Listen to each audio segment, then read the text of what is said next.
and a relationship sort of formed between us and the state. And the important thing about this is while we have the expertise, right, while we know what the national standards are and what the constitutional requirements are that a state government has to have in place to make sure every person gets their right to counsel, we don't know the facts. And on the other hand, the folks in the state, though, they know the facts, right? They can find out what's going on the ground and know what's going on in the courts, but they might not have that kind of expertise. So when you bring the two together, when you bring the Sixth Amendment Center and the state together, that's really where the magic happens. Because what we end up doing is working with the state to learn the problem together. Welcome to the Going Big podcast. I'm your host, Kevin Gentry, and this is the place where we celebrate bold moves and big ideas. Each week, I sit down with inspiring leaders, entrepreneurs, and change makers who are making a significant impact in their careers and in their communities. Whether you're looking to level up your leadership, pursue your passion, or just get inspired to take your next big leap, this is where those stories come to life. Now, if you're listening on iTunes, YouTube, or anywhere else you tune into podcasts, be sure to hit that subscribe button so you'll never miss an episode. Now, let's dive in to what it means to truly go big. Well, welcome back to another episode of the Going Big podcast. I'm your host, Kevin Gentry. And today we're going to look right at the Constitution of the United States with our guests and the promise of indigent defense, public defense, the Sixth Amendment to the Constitution. What does that mean and what's going on with respect to our justice system today?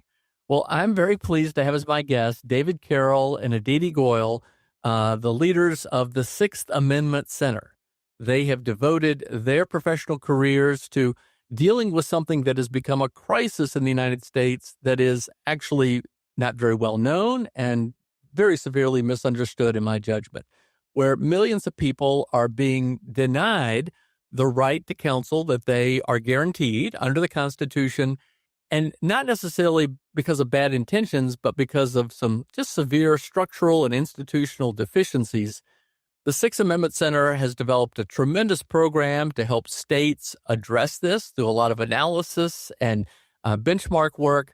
And I think you'll find this to be, on the one hand, a little alarming. It has been to me in terms of the severity of the problem we face, but I think also very encouraging with respect to what David and Aditi have chosen to do, the solutions that they've developed, and how they've gone big in an area that's of enormous consequence to many people who've been affected. So, David Carroll, Aditi Goel, thank you for joining us. It's great to have you as my guest today on the Going Big podcast. Thank you. Mm-hmm. Thank you, Kevin, for having us. Well, David, I'm going to start off with you because you're the president and founder of the Sixth Amendment Center. I think it was 2012, so about 14 years ago when you decided to do this. First of all, what help everyone listening exactly understand what is the Sixth Amendment? I think, generally understand the First Amendment, the Second Amendment. We get a little fuzzy and foggy after that, but what is the Sixth Amendment and what are we guaranteed to? So we're talking about the right of criminal defendants when the government chooses to try to take away someone's liberty. The Sixth Amendment has several parts, including right to a speedy trial. But the issue that Aditi and I really focus on is that idea of if you can't afford a lawyer, the government will provide one for you so that the process is fair. Basically, all the other rights in other amendments that are afforded criminal defendants really start from that idea. If you can't advocate for yourself, you will be given someone that's professional and able to advocate for you. A lot of people probably know this from popular culture, crime dramas on TV, etc., that when you're arrested, along with your right to remain silent, there is the idea that if you can't afford a lawyer, one will be provided for you. And that is the core issue the Sixth Amendment Center focuses on. All right. So why did you decide to devote your professional career? What was the aha moment for you that prompted you to say, this is an injustice, there's something wrong here, and I want to try to fix it? So even though the Sixth Amendment Center is only 14 years old, I've been doing indigent defense, technical assistance, and evaluation for a little over 30 years in one form or another. For me, the aha moment was back in the early 2000s when I was doing a study on the state of Montana's indigent defense system. And at the time, it was all county-based, that there wasn't a large state component. And I flew in, and as I often find myself, we were doing Montana in the middle of the winter, and I got snowed in. I got in late, and I said, you know what? I'm still going to walk down to the courthouse and just see what's going on. And there was one courtroom that was still active. It was a misdemeanor court, and it was out of custody defendants. And as I was sitting there, I noticed there was this one gentleman that just seemed a little out of place. He was obviously nervous. He looked like he was upset to be there, but mostly he was older than most of the other clients, so he kind of stuck out. And when his case was called, it turns out he had been charged with stealing firewood. And the judge asked him about it, and he said he did it. And she asked why. And he said that his wife had cancer. He had two small children. He had lost his job, and his heat had been turned off in the house. And he felt for the good of his family, he had to do whatever he could to try to keep them warm. So he admitted to the crime. The judge thanked him for being honest, and before sentencing, turned to the prosecutor and said, "Do you have anything to ask before I sentence?" And the prosecutor said, "I have just one question. Have you ever done this before?" Now, Aditi and I know that defendants will say things for all sorts of reasons, trying to figure out, oh, if I admit to something more, will the judge go easy on me because I'm honest? Or maybe they have developmental delays or other things that just get them to say things whether they're true or not. And this gentleman said, yes, I've stolen firewood on a number of occasions. And so the prosecutor said, well, I'm amending my complaint and changing it to be several cases of theft, and which made it a jailable offense. And that person was sentenced to jail. It wasn't a long jail sentence, but it was a jail sentence. And I thought to myself, what purpose is really being served here? Is there another way that the government could have tried to help this person while still holding him accountable?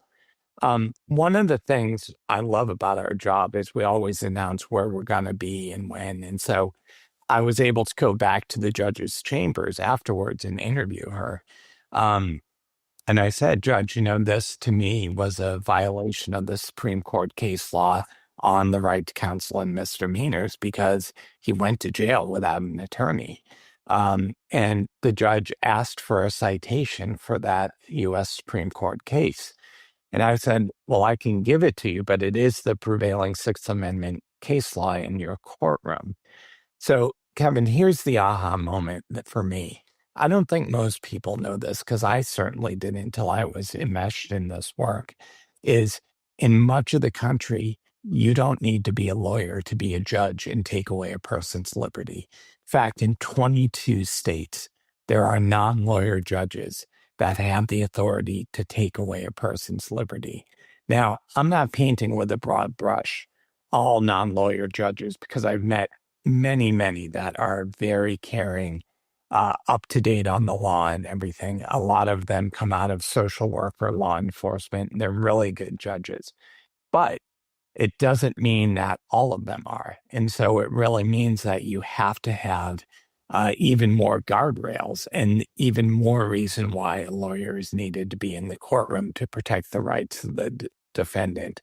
My final message on this is the other piece of the aha is to the extent people think about this. I think they think about overworked public defenders with too many cases in our urban centers. And what this story shows and what most of our careers have been about is that this is just as much a rural problem as it is an urban problem. It's a different side of the coin. But this is where lots of people in rural America are going to jail without ever speaking to an attorney. And it may not just be a criminal defense attorney. In many of these courtrooms, the prosecutors aren't lawyers either. And so the Sixth Amendment, to make sure that it's fair when someone's liberty is taken, demands that there be a professional there advocating for the client. Wow. Well, I'm so glad you agreed to join us today. When we first met, I'll confess, other than what little I knew through exposure through typical media and entertainment about the right to counsel, I didn't understand it, and I certainly didn't understand at all and appreciate the severity of the issue. So I'd like to dig into that more today, and then understand the kind of going big approach that you all took to the solution, and what advice you might give to us about thinking about other similar things as well. But Aditi Goel, you're the executive director of the Sixth Amendment Center. You have a background in public defense, a clinical law professor.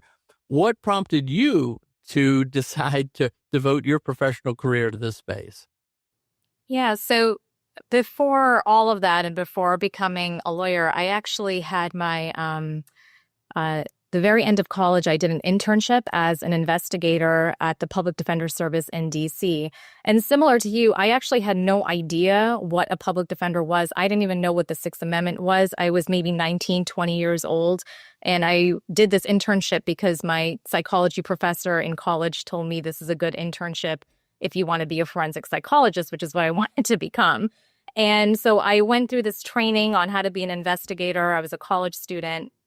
And I was assigned to the juvenile division, which is where, kids under a certain age are at the office. And my first day at the job, it was basically following my attorney who I was shadowing, but following this attorney, this public defender around court while he handled the arraignments, the first court appearances for the kids who had just been arrested the day before. And so I was going in thinking, okay, there'll be some 16-year-olds, 15-year-olds, 17-year-olds, what have you, in custody, and we'll talk to them and talk to their families and be in court. And my first client that I met was this tiny little human. He was 8 years old, sitting in lockup in custody, handcuffed. And I had lived a life privileged enough at that point that I had never seen a child in handcuffs before. And it was one of the most alarming things that I had ever seen. And it was for some very silly offense that I won't go into. But it was one of those things that was alarming to everybody, actually. It was one of those things where there were like whispers in the courtroom about, did you know that there's an 8-year-old in custody? The bailiff was surprised. The court clerks were surprised. It was just very confusing and very surprising that a number of people, a number of adults, a number of people in authority handcuffed an 8-year-old and a child, put him in a cruiser. He had to spend a night in jail in a detention facility and then get brought into court. And here he was sitting in a lockup in a courtroom.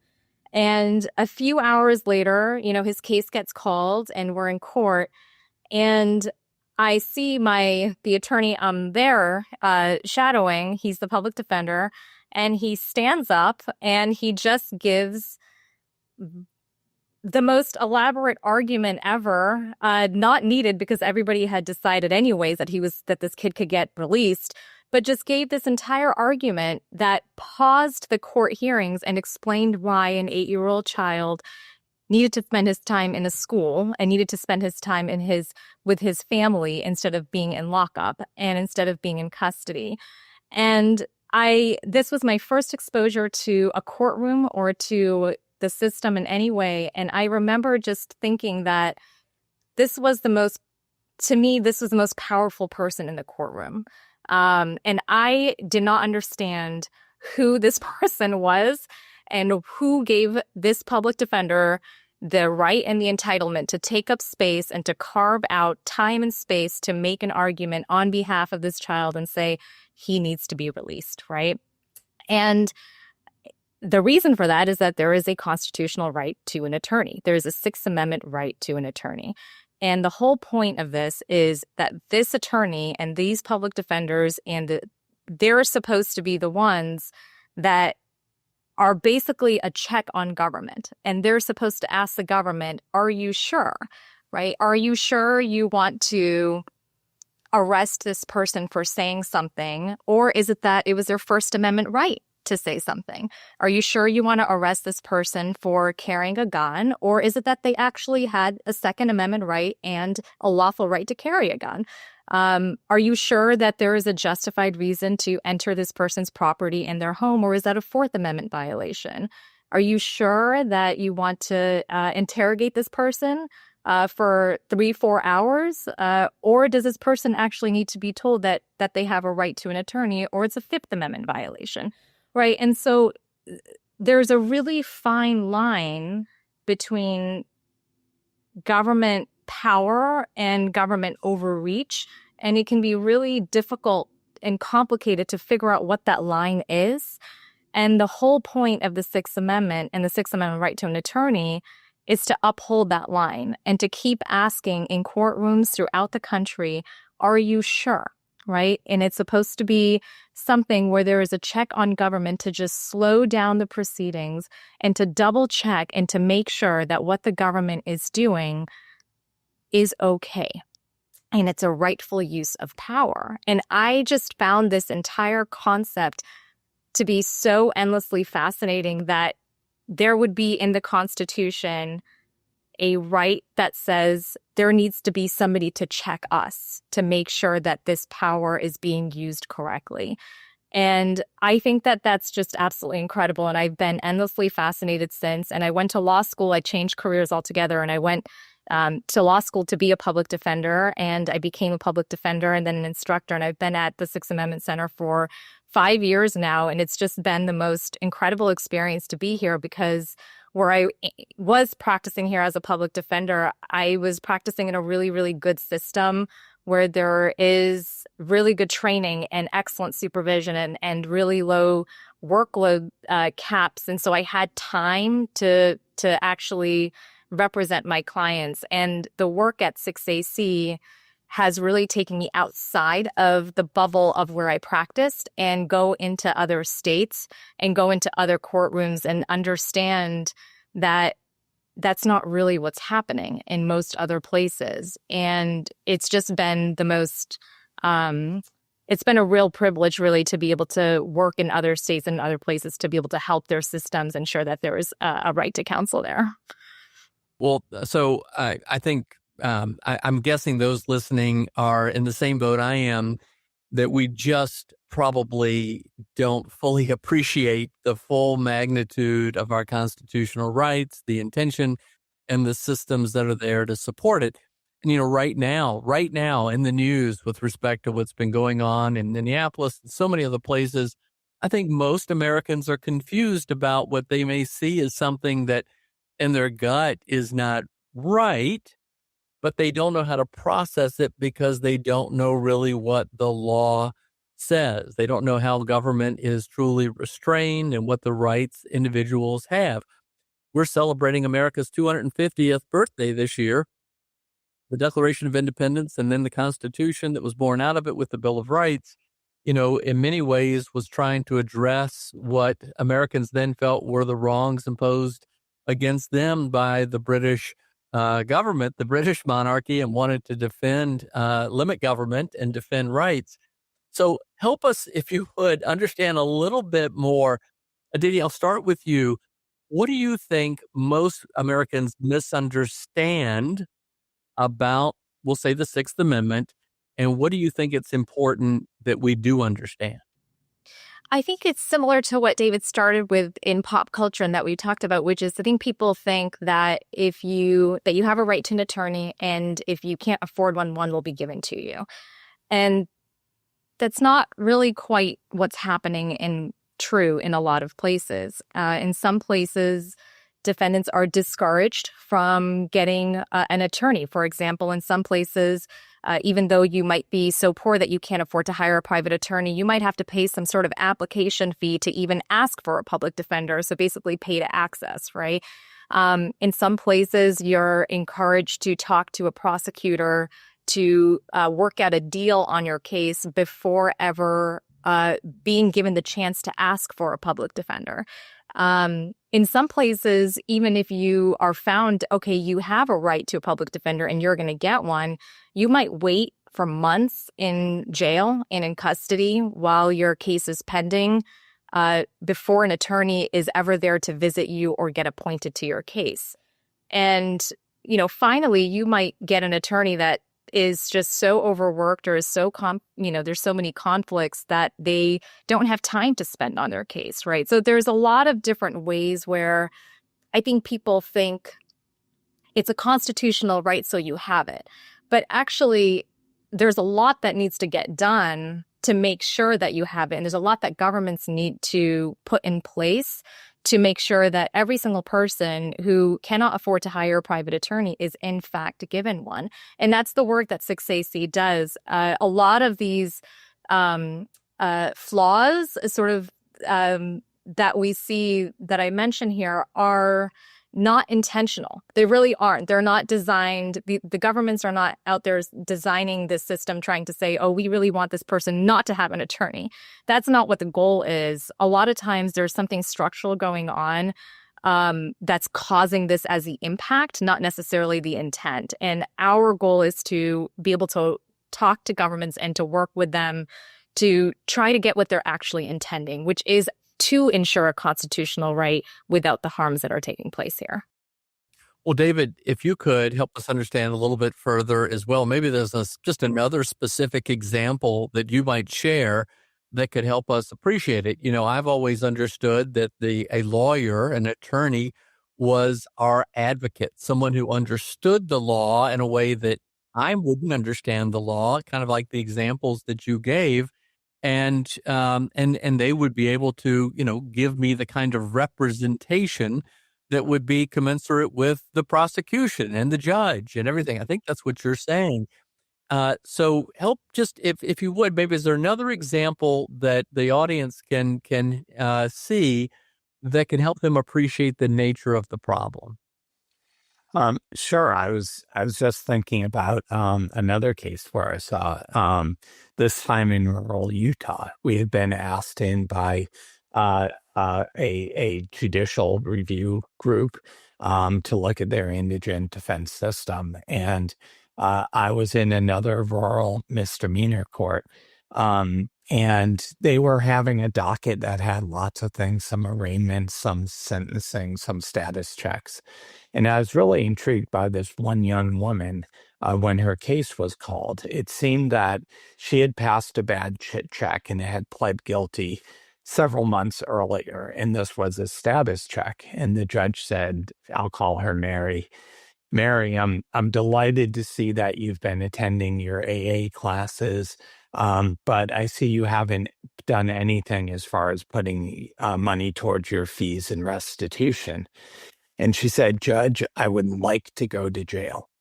And the judge was a little taken aback and said, wait, you want to go to jail? And she said, well, I have no prospects of getting a job. I don't have a GED. My license was suspended. There are no jobs in this part of Utah. I don't want to pretend coming back here month after month after month that I'm going to pay these fees when I can't. And the judge said, well, no one wants to go to jail. Do you have any issues with depression or anything? And she said, Judge, I don't know. I don't have health insurance. I've never been screened. I don't know. So the judge thought about it for a second and said, well, if I put you in jail, you will be screened and you'll get both, physical and mental health and have access to things. The only problem is they'll do a urinalysis. Are they going to find anything? And she said, Judge, to be honest, there'll probably be a little THC and maybe some alcohol. And he said, well, okay, then jail is really the place for you. Come on through, bailiff, take her to jail. And so I talked to that judge after that hearing too, and I asked him specifically about the case. And not to get in the weeds, but there's a Sixth Amendment case law from the U.S. Supreme Court that says even if the punishment is suspended, that says, you're not going to go to jail today, but you'll be on probation.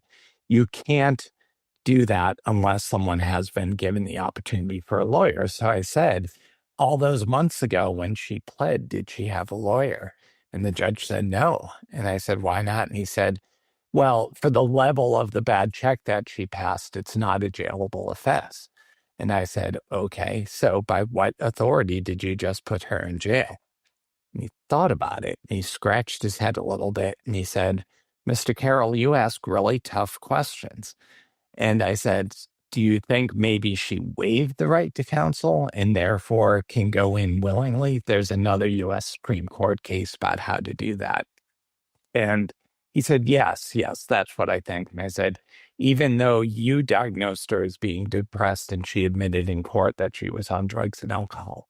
And he said, yeah, we better get her out of jail. And again, in this case, there was not a prosecutor in the courtroom. The judge was not a lawyer. There was not a public defender in that courtroom. I later interviewed the public defender that had a contract for that case, for that courtroom. And he said, they pay me so little money, I can't afford to go to status hearings. People are on their own. And I want to underscore one piece of this, Kevin, is because I think it's really important for your audience, is this judge was very caring. He was trying to get her help. He was, there wasn't access to medical care and mental health care on the outside. And so he was willing to put her in jail for that reason.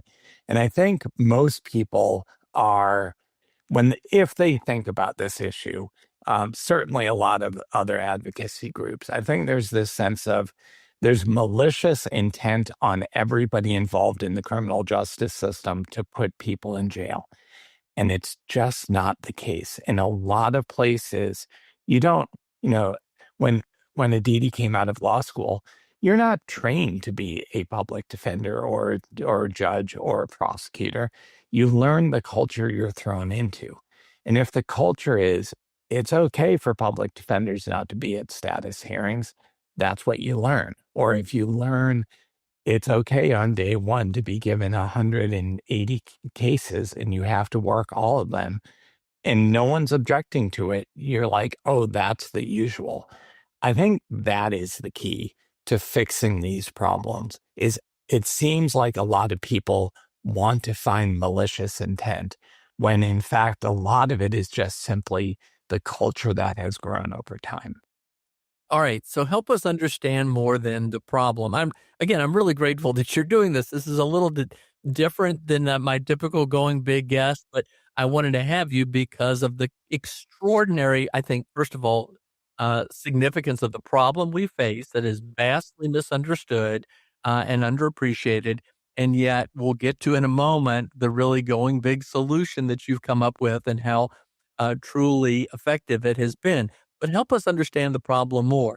So are you saying that it is just ignorance overwhelmingly, or what do you mean by some of the structural and institutional deficiencies? Why? I'm guessing what you're saying is that there are a lot of people who are going to jail because, in your judgment, because they did not exercise their right to counsel. And that is happening because of some other problems that you're working to address. Just help us to understand now more of the problem before we get into your solution. Yeah, I guess maybe I can take this with just an example of a state that we worked in that would help kind of contextualize this a little bit, right? And also the scope of the problem, right? So just to kind of go back here, about 80-ish% of criminal cases that are filed are in state and local courts, right? So America's criminal justice system is in the state and local courts throughout the country. And on top of that, about 80% of people who are charged with criminal offenses cannot afford to hire a private attorney. So when you're talking about the Sixth Amendment right to counsel, you were talking about primarily the impact on individuals and criminal justice systems and court systems throughout state and local courts in America, and the vast majority of which cannot afford to hire a private attorney, right?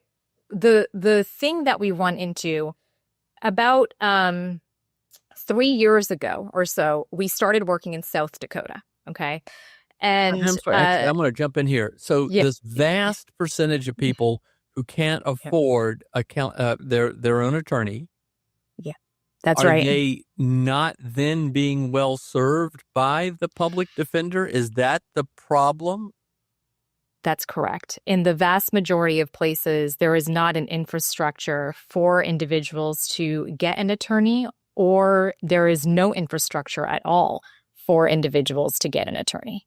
So the bottom line is that though the Constitution guarantees our right to an attorney and the government will provide one if we are not able to provide one, that promise is not being fulfilled. Is that the bottom line? That is the bottom line. Yes. It is. And there's all sorts of reasons that we could go into. For instance, a lot of states say, okay, county government, you deal with it. And the county say, okay, municipal government, you deal with it. And you get to these places where there's people making decisions that are trying to do good, but make bad decisions. Some of them will be like, well, judge, you pick the lawyers, right? And so judges will be contracting directly with the lawyers who are presenting cases in front of them. Well, that's a conflict of interest because the lawyer has to consider, what do I need to do to get this judge to give me the next contract versus what am I supposed to do to properly represent this person? Another instance could be you get a contract for an unlimited number of cases. No matter how many cases that come into this courtroom, you get the same amount of money. Well, then there's a financial incentive for the lawyer to dispose of the cases as quickly as possible because he's being paid the same amount, whether he took all the cases to trial or got rid of them on day one. There's lots of these systemic built-in problems that have been there for decades and decades, and those are some of the things that we're always trying to uncover and show to the policymakers in the state. Okay. Well, now I want to shift to the solution, but in just a moment, right? Because you're helping us understand the precise problem you're working to address, and then the solution that you've come up with. And thank you very much for doing that. But again, for the benefit, I'll say, of our audience, but frankly, the benefit of me too, because I still don't understand the full severity of this. Because you mentioned earlier, Aditi, that the vast majority of criminal defendants are in our state and local courts, and the vast majority of them are unable to hire their own counsel, but yet the public defender system is failing them. I know that's hard to quantify, and you've given some stories that help bring it to life. But how would both of you, and Aditi, I'll let you go first, just help our audience understand the full severity of this? Is this a big problem? Are there thousands of people, tens of thousands, hundreds of thousands of people not being adequately represented?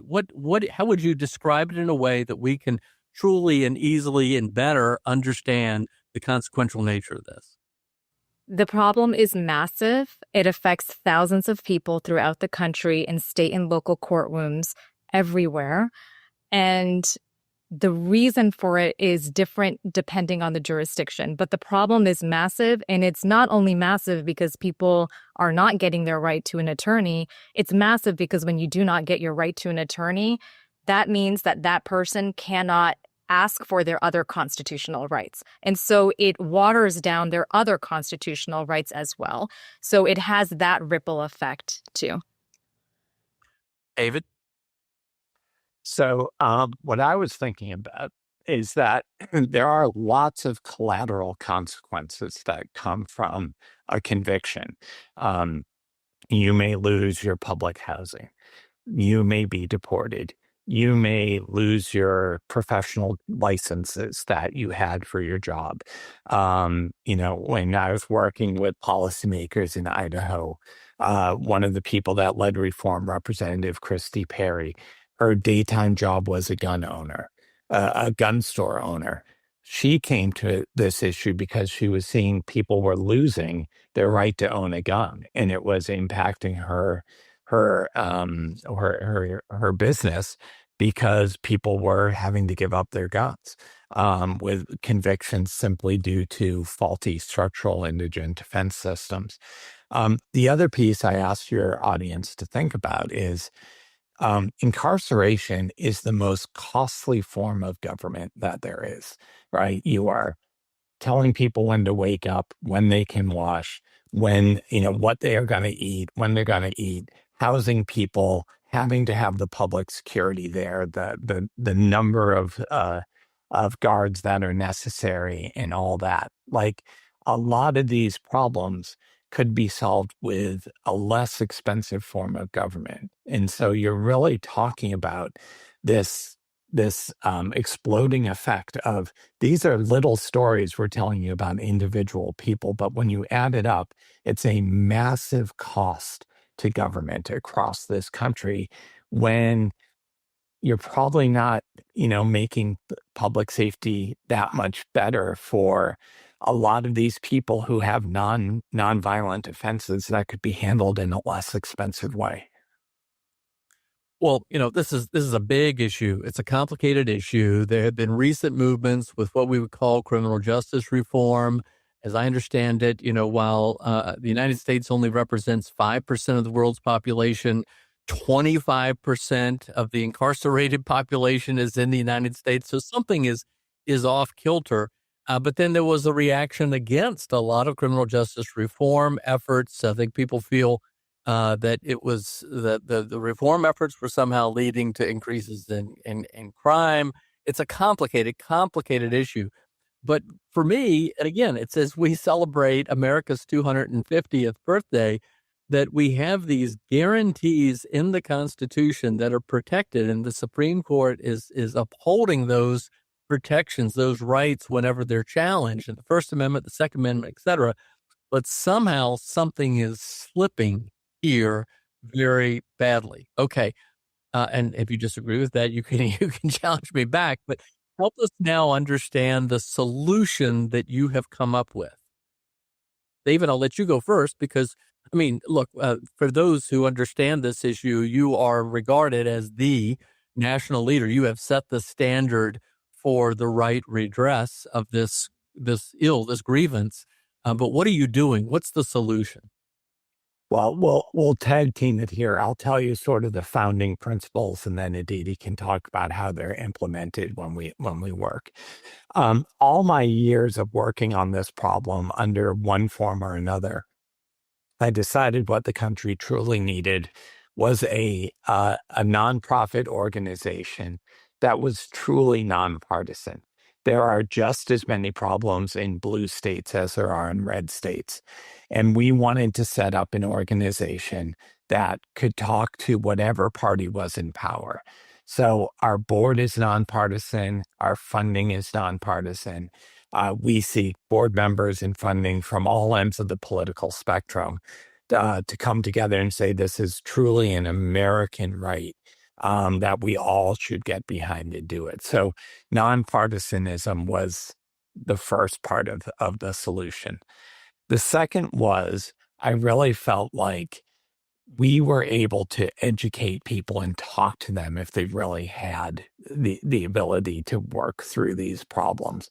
And so we didn't want to go anywhere where we weren't invited in. That I know that sounds funny, but we knew of problems in Idaho before we went there, right? But we respected the powers that be in that state, that we didn't want to come in and write a report and have it gather dust on the shelves. And so we wait to be asked in. And in return for that, we say, for inviting us in and letting us look around, we will promise that we will never litigate these problems. If you let us in, we find problems in your system. you should know that we're not going to litigate them. We'd rather work with you to help you find solutions that best suit your state. And similarly, we're never going to lobby for one answer or the other. The fact of the matter is there isn't a single cookie cutter model that you can pull off the shelf and say, hey, what works in Massachusetts works in Texas. You really do need to work on things that address the uniquenesses of each and every state. So those were the basic principles we laid down. And Aditi can talk about sort of how we implement those policies. Awesome. And Aditi, before you answer that, I'd like to actually even take it a step further. So, many nonprofit, first of all, you're doing this as a nonprofit organization. Frankly, many nonprofits often try to do too much. I think we all know that, acknowledge that.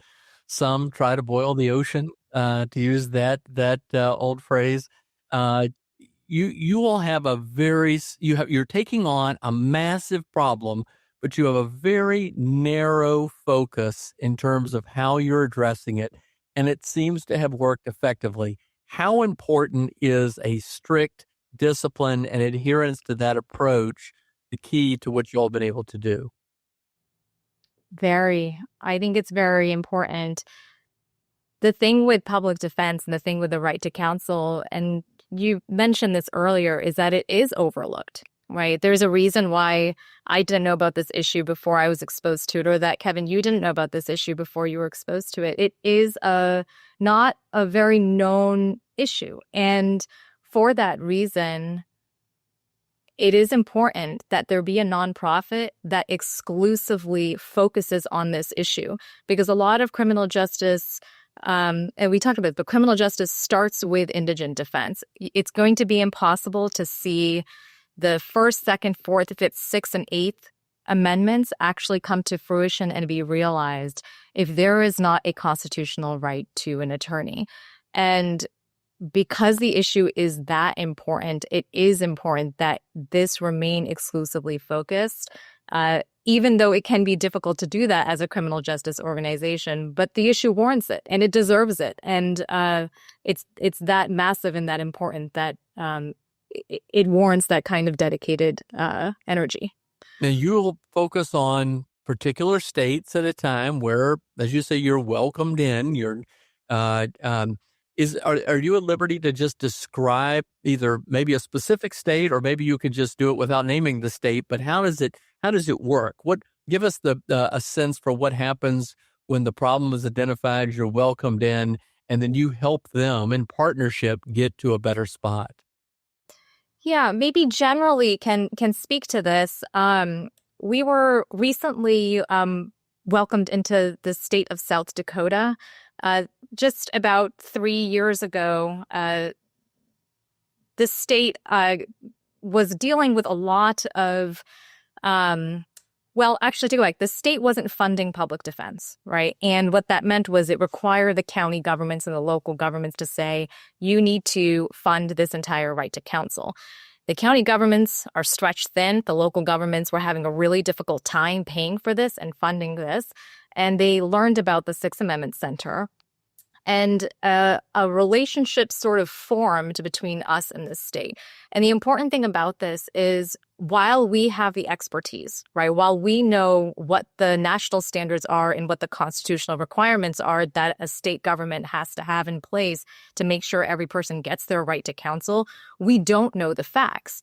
And on the other hand, the folks in the state, though, they know the facts, right? They can find out what's going on the ground and know what's going on in the courts, but they might not have that kind of expertise. So when you bring the two together, when you bring the Sixth Amendment Center and a state together, that's really where the magic happens. Because what we end up doing is working with the state to learn the problem together, right? As David said, there is no cookie cutter model. There is no one size fits all for what's best for a state, and we don't know the problems in it. And so what we did with the state of South Dakota was, let's learn together to figure out what's going on in your courtroom. So the state Supreme Court formed a task force that was representative. It was an incredible task force. Representative had legislators on it, judges, public defenders, private attorneys, members from the prosecutor's office on it. And really spent about several months doing listening sessions throughout the state, conducting surveys, and trying to figure out what was going on. Why were these county governments having such a difficult time trying to provide an attorney to indigent people? And a big reason is there's one law school in the state. The county governments, every single one of the 66 counties had to figure out how to fund this. And they were all sort of competing with each other for the attorneys. And the attorneys were driving around from one county to another hours at a time, trying to make it to court. And they were losing money doing so. So it was just, they weren't able to, it was a supply and demand issue to a certain respect, right? It was very difficult for them to actually meet this right. But we started learning about this. We started learning about other issues. And the task force at the end, and we really guided them throughout the way, and they really took the lead. And at the end, they decided by the end of the task force, we're going to create for the very first time a state oversight entity that's charged with making sure that every single person gets their right to counsel. We're going to create a state appellate defender office, which is the very first state office to ever provide any kind of direct representation and actually represent clients.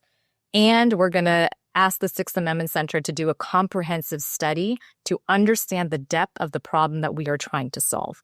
And that this study will inform the newly created commission on how it can continue making sure that people are provided their right to counsel. They've taken an incredible incremental approach.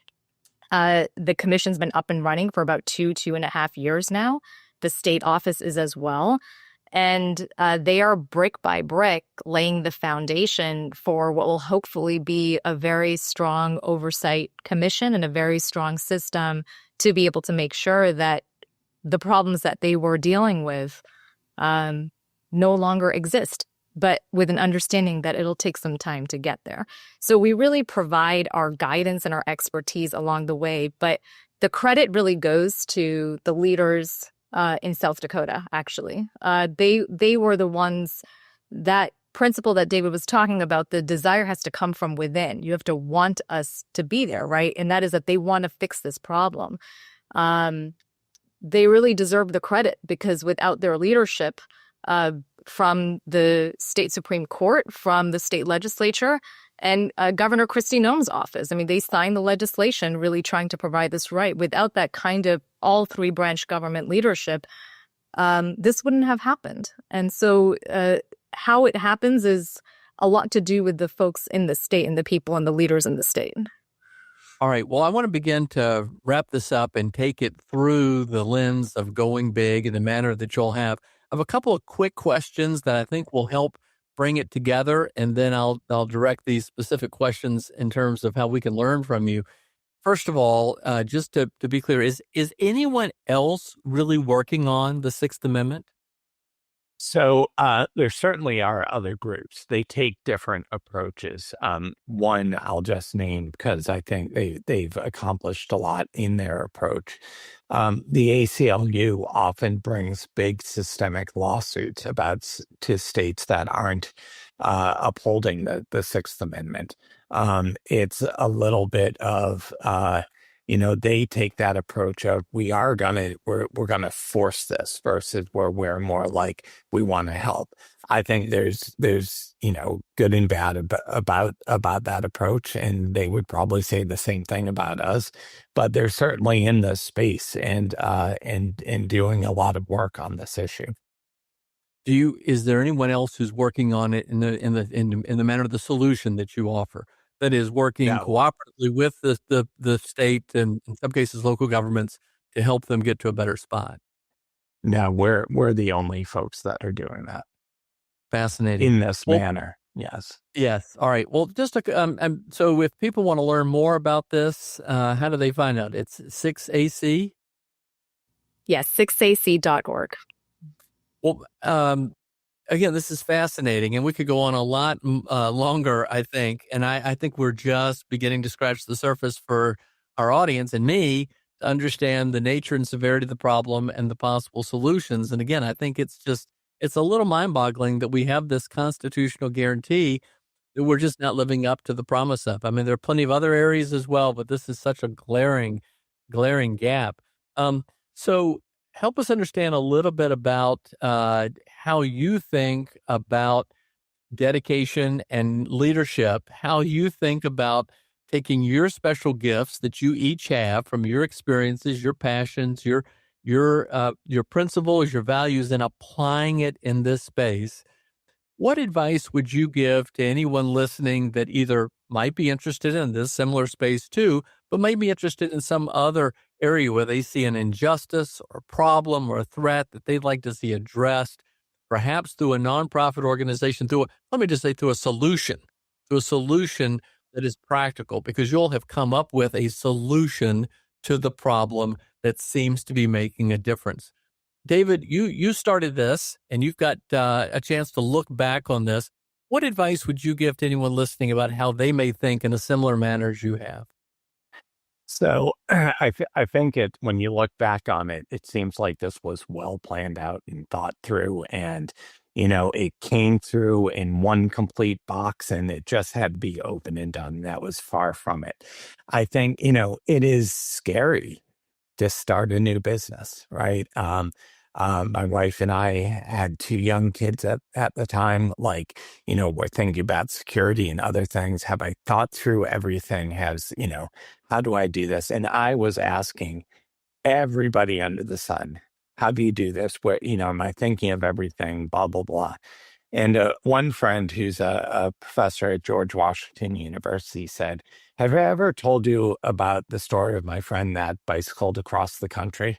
I was like, no, I don't think I've ever heard this story. And he said, yeah, he decided to bike across the country. And when he got all the way across, a newspaper reporter or something said, so how much did you train to be able to do this?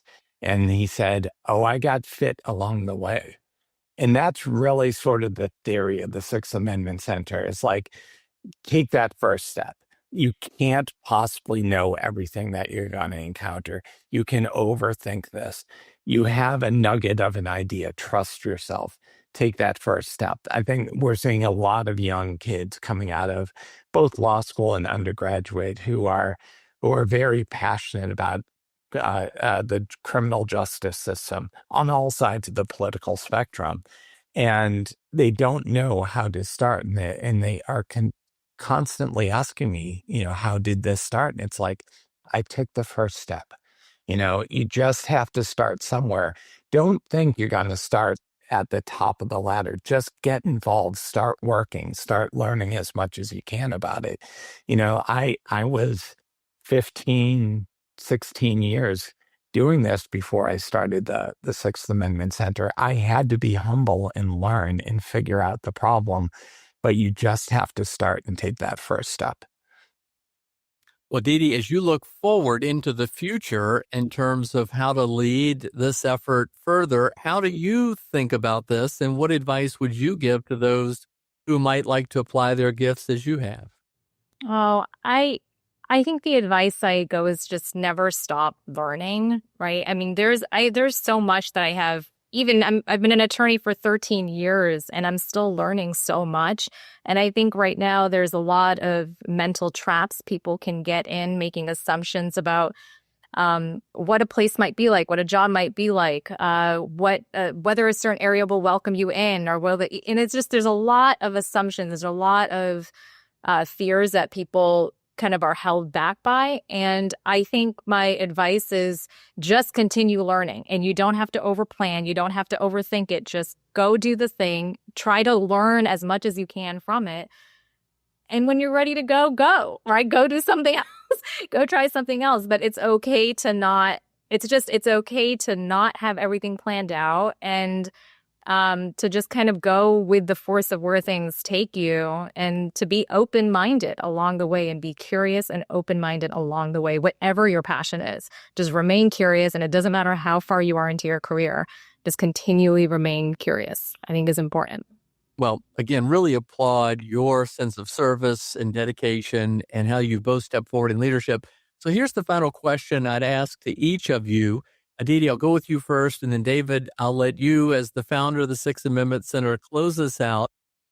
What other advice would you give to folks listening who may feel passionate about a cause? Again, they see an injustice where they want to right that wrong, and they may want to do it through a nonprofit organization, or maybe they want to do it through a business. They want to do it through some endeavor that's going to address it. How would you recommend that they think about assessing risk, taking risks? Each of you took professional risks. You take political risks. You take financial risks. Or you can also address the question of how you can look to seeking the advice and counsel and wisdom of others, maybe as mentors. If you would answer either or both of those questions, but again, some final advice to those listening on what you think is important, how to think about devoting your life to a much more meaningful and purposeful contribution in the manner that you all have. So, Aditi, I'll let you go first. And Aditi, again, thank you for what you're doing at the Sixth Amendment Center. Oh, of course, Kevin. Thanks for having us. I have been very lucky to have incredible supervisors along the way throughout my career. I really am, and I do think about that quite often. And I've just been lucky to have people that have really demonstrated themselves living a life that is bigger than themselves, right? And I do think it's important to have some part of your life. It might not be your job, it might not be something, but just do something that is bigger than yourself can keep you actually very grounded, and to believe in something that's bigger than yourself can be very grounding. I think the thing that I've learned from a lot of my supervisors that I've been very lucky to have, present company included with David, is they're very mission focused. I have been very lucky to have mission focused supervisors and people I've looked up to, which is they do not make it about you. Like, they do not make it about themselves, and they do not make it about you or personalize it so much. And they really keep the focus of it, the cause. And if it's a cause you believe in, and it's a mission that you really value, I do think that the other stuff will kind of just fall into place. And I know that's not maybe the most comforting advice, but I do feel like if you feel there is a cause that you believe in and that you keep that as your North Star, and that there's a good reason for it, other things do fall into place, and you will get connected, hopefully, with the right people. For anybody out there who's interested in the Sixth Amendment right to counsel, please reach out to us. I mean, I would love to talk to you. I think David would love to talk to you. I think it's an important issue, and keep the mission at heart is really, really important. Yeah. Thank you. Excellent, Aditi. All right, David, close us out. So, one of the things that I think is really, really important for people to know is that been doing it 30 years, been to all 50 states in some capacity or another. I would say 97% of the people I encounter, whether they're sheriffs, whether they're legislators, whether they're judges, got into government for the right reasons. They want to do well by their community. Now, we may all have disagreements about how to make that happen, but it's really important to remember that I think most people are trying to do good. And that means it's worth talking to them, right? Like I was done with bumper sticker politics before the advent of social media. We need to talk to one another and don't write people off. I can't tell you the number of states I've been involved in when I said, who's the most important legislator to get on this? And they'll say, oh, it's this person, but he'll never do it, or she'll never do it, or whatever. And, the number of times we've sat down and just talked and broken bread oftentimes over dinner and just talked about the issues and tried to find out what gets them motivated and how to do that. And I think that is really something I never thought was unique about us, but I'm finding is more and more unique about us. Our willingness to talk to anybody at their level and figure out, how do we get you to where we want you to be. In Idaho, I was told Representative Darrell Bowles, who was on he was the chair of both judiciary and finance. He's the person you have to get. Well, worked with him, found out his reasons and all that. When he retired, he became the chair of the Indigent Defense Commission in Idaho. Now, subsequently, they've made choices to go to an all statewide model that they don't need a commission to balance local and state government. But that's how impassioned he became about the issue, because we're willing to take a chance and meet and talk to him about it. So that's my desire, is really to see politics get to a place where people are willing to talk with one another again. Hear, hear. Well, that's a challenge in and of itself, but we really appreciate the manner in which you have, and you've done it successfully. David Carroll, Aditi Goel, thank you so much for what you're doing at the Sixth Amendment Center. Ladies and gentlemen, check them out. And I would especially encourage you at this moment, as we celebrate America's 250th, to dig back in about the intent the founders of our nation had in terms of protecting our liberties and limiting government to its rightful role, and understanding how we can continue to speak out in favor of the same intentions that they had to ensure that everyone does enjoy the promises of the American dream. So thank you. Thank you so much for being with us today. Thanks for tuning in to the Going Big podcast. I hope today's conversation left you feeling energized and ready to tackle your biggest goals. Don't forget to subscribe and leave us a review on iTunes, YouTube, or wherever you listen to podcasts. It really helps spread the word, and it gets these inspiring stories out to more people. You can also find more content, resources, and updates at our website, goingbigpodcast.com. Remember, the only limits are the ones you don't challenge, the limits that you impose on yourself. Keep pushing, keep growing, and above all, keep going big. See you next time on the Going Big podcast.